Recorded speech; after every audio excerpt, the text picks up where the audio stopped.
皆さん、お稽古お疲れ様でございます。And welcome back to Beyond the Dojo. Guys, I have to be very honest with you. I have given up trying to show myself in front of the camera. Well, basically, I mean, you can't see me, doing the training and everything, so I guess that is okay.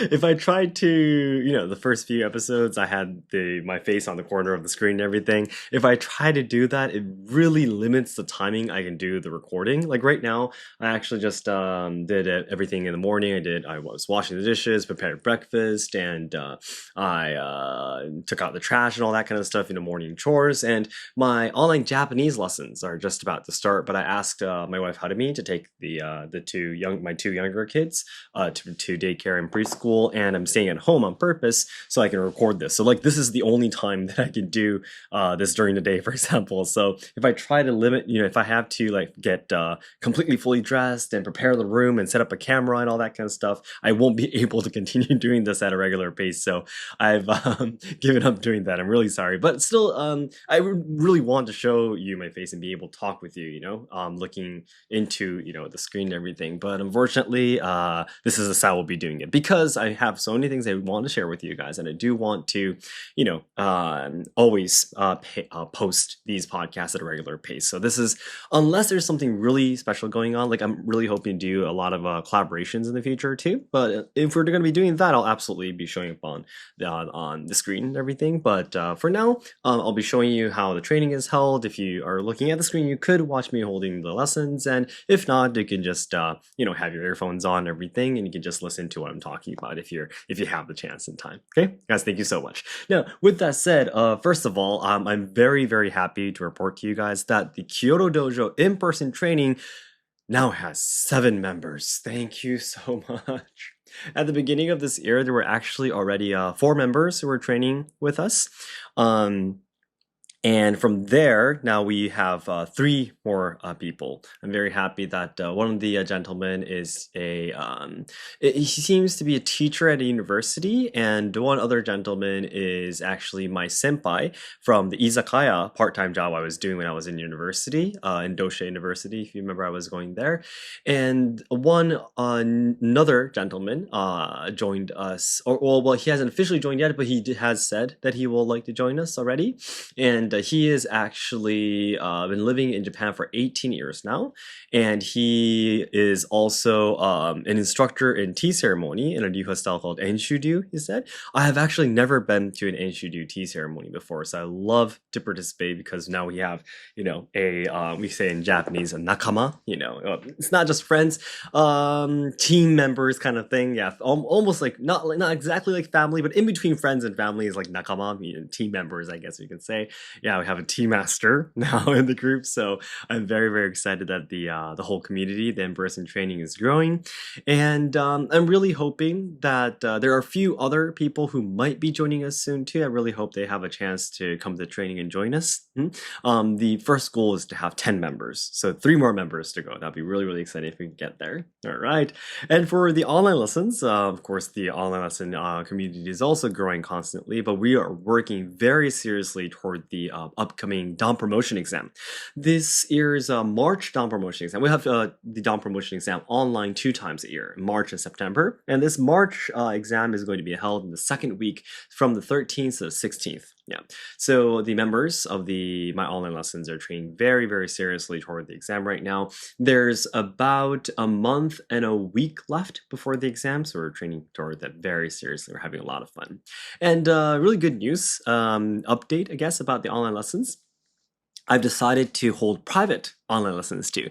I've been receiving a lot of requests for it because sometimes the group lesson times don't match some people's schedules. Sometimes some people are not comfortable with the group lessons and they're like to have more specific feedback in a one-on-one lesson. So I've decided to do that on the open time that I have. So if you're interested in private lessons, it'd be great if you can check out my website where I have all the information about how to join my online lessons. Number 7, if you go all the way down to the bottom of the page, number 7 7 is about my private lessons. If you jump to my Patreon page too, you'll be able to find the post about it on the top if you go right now. Yeah, I'm sure, I'm not really sure exactly when you're listening to this, but at the point of recording, you can go to my Patreon page and you can go to the collections. If you check out announcements, you'll be able to find the post too.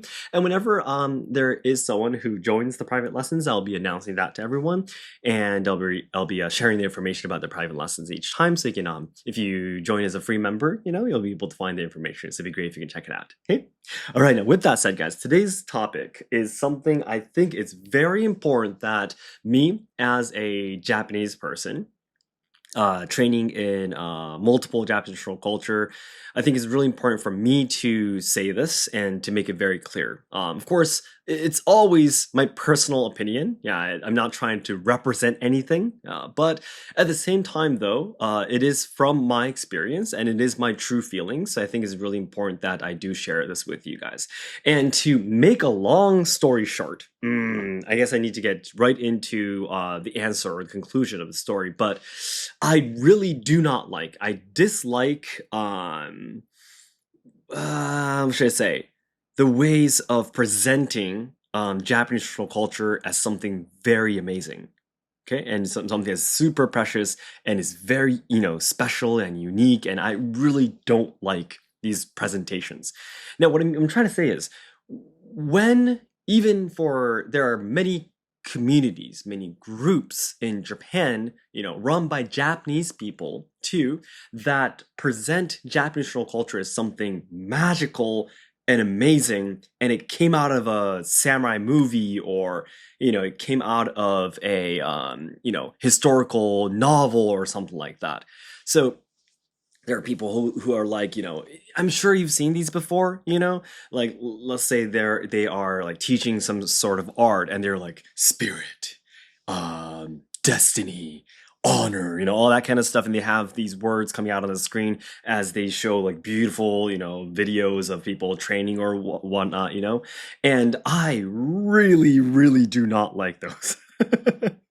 Now, I'm sure you realized from how I make content on my Instagram, for example, like on this podcast too, I've never, ever shown like Asayama Ichiden-ryu as like, this is the soul of the samurai. I've never done that before. Yeah, as you probably noticed, okay? And the reason is because my 3 senseis that I train under very seriously, Seki Sensei, my tea ceremony sensei, and also my no theater sensei, Isumi Sensei, all 3 of my senseis really, really hate these kind of stuff, okay? Because the core essence of all 3 of the things that I train in, okay, under my senseis, okay? Please don't get me wrong, there are senseis, even if they're, professionals, even if they are professionals in the field, there are senseis who think that Japanese traditional culture is magical and unique and special, and they want to present their classes or training that way. But my 3 senseis, at least, do not like that at all, okay? Because it's what's most important, at least for my senseis, is for whatever we're training in to be natural, okay? There was a time, my tea ceremony is really, really strict. I've been telling you guys about that, right? My tea ceremony sensei, when I was doing the tea procedures in front of her, and that's how the training goes, right? You bring in the utensils, you make the tea, you provide the tea to the guests, you clean everything up, and you leave the room. It's one, procedure. It's the ceremony.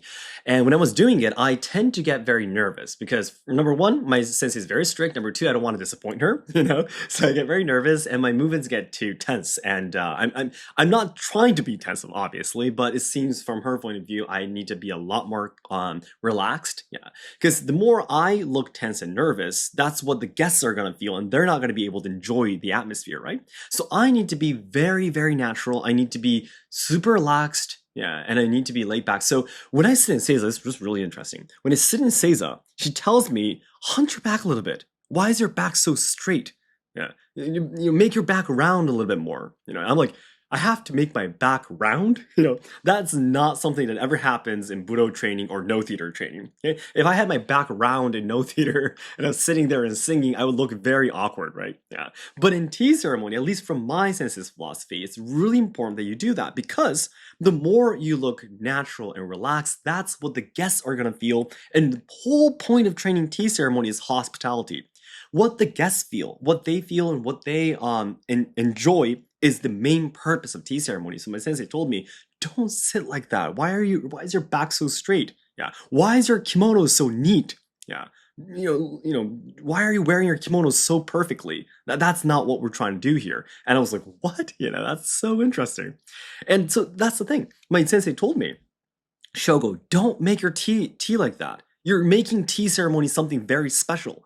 No, we're sitting here and we're making matcha and you want your guests to enjoy the matcha, okay? Make matcha as if you're providing cup of water to your kids. Okay? When you're going to, prepare a glass of water for your kids, are you gonna go there with your back straight, and you're gonna be stretching your arms as if you're holding onto a glass, golden glass or something like that? No. You go, and to pick up a bottle of water or whatever, you put it in a plastic, cup, and you give it to your kids. Do it like that when you're doing tea. Yeah, I was like, okay, then I need to train more because I'm definitely not, I really need to train more because still tea ceremony is something special for me, right?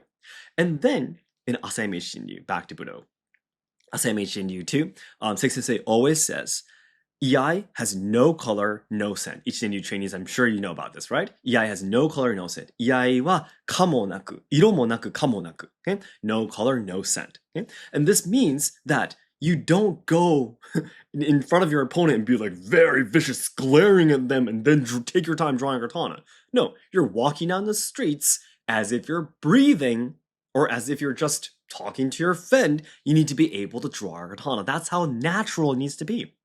The last headmaster of Shinkaguryu Hogan, I talked about Shinkaguryu Hogan on the last episode, right? He is the final headmaster, Taniguchi Sensei. He left a poem explaining what Iai is about. And to make a long story short, he says, Iai is spring, summer, autumn, winter. Training is 1, 2, 3. The poem is much longer. Yeah, it actually talks about the eyes are at the sides, nose are in between your eyes, your mouth is under that. Yeah, your ears are at the side. Yeah, what he's trying to say is, it has to be normal. It has to be natural. Okay? If you are thinking that holding a katana, drawing a katana, sheathing it, attacking with it is something very special for you, then you're very far away from what iaijutsu is supposed to be.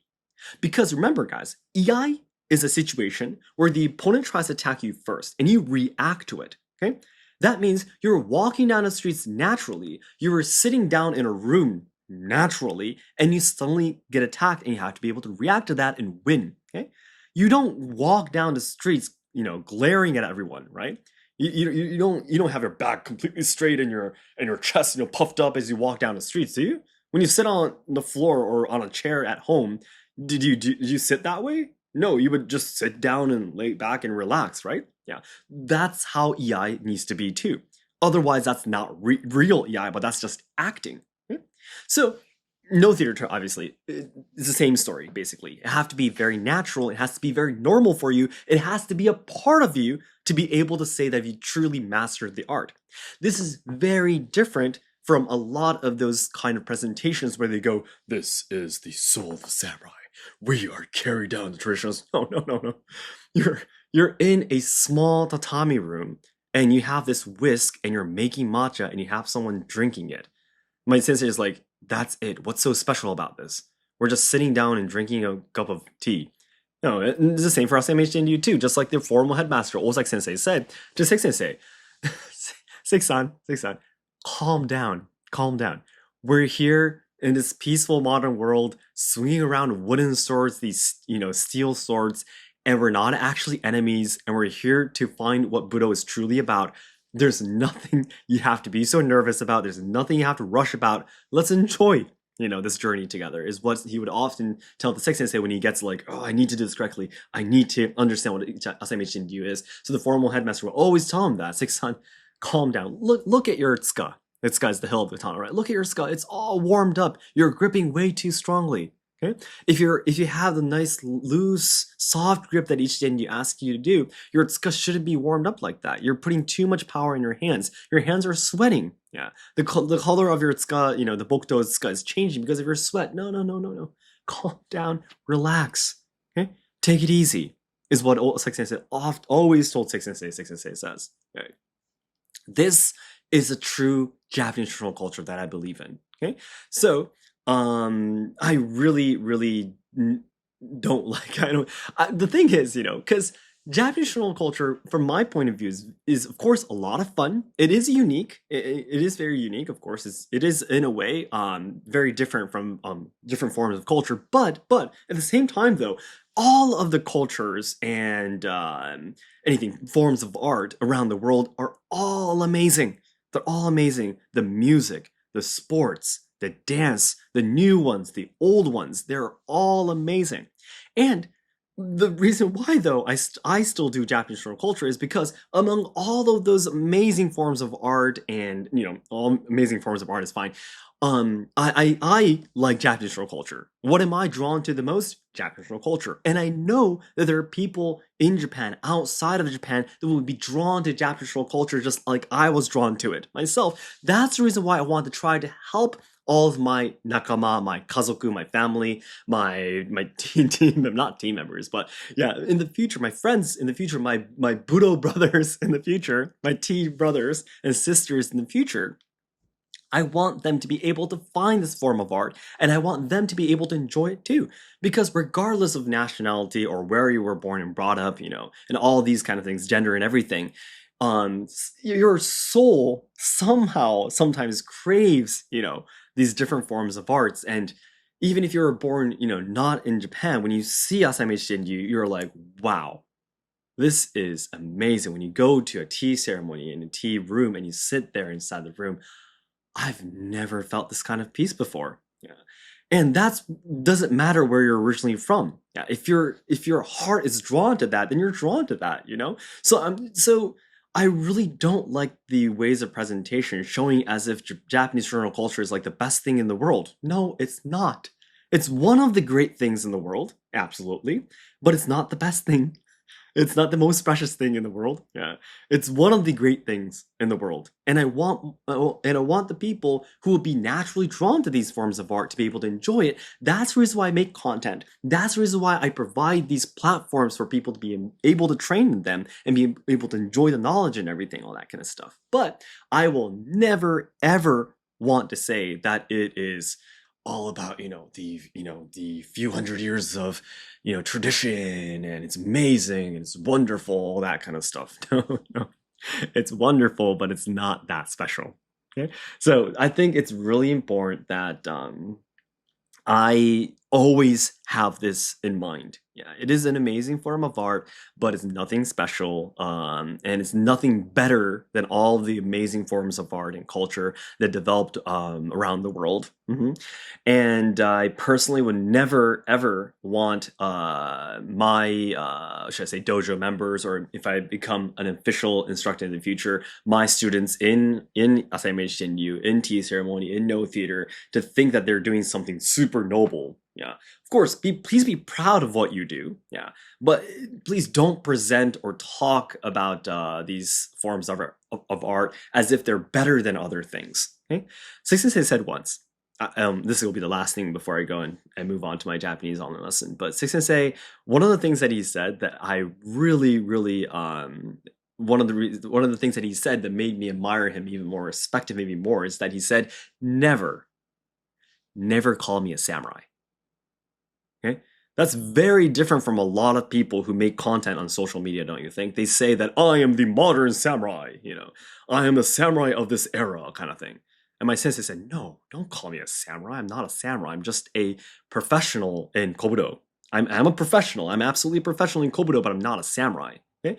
We have to remember, people easily use this word samurai, yeah, saying that they're samurais, and just because they swing swords around a little bit and they can call themselves samurai. No, if you really respect the culture, if you truly respect the culture, you can not easily say that. Samurais of the past, you gotta remember, training with swords, being able to carry a katana, was just one of the aspects of who they were. Okay? Samurai means people who serve.